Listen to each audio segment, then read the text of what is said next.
I am the Tofu Golem. Please enjoy the video. You'll start by confirming the essentials: signed into the Google account that holds your contacts and a working internet connection. On your phone, open Settings, then Accounts or Users and Accounts.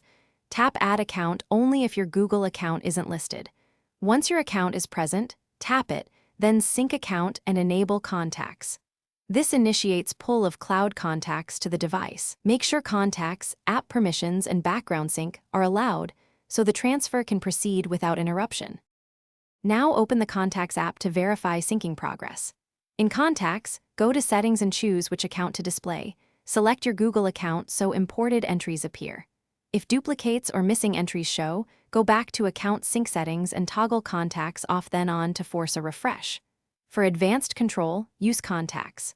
Google.com on a desktop to organize labels and merge duplicates. Those changes will sync to your phone. Be patient. Large contact lists can take several minutes to appear. Finish by confirming the Contacts app displays the correct account and testing a few entries. Search, open, and call or email a contact.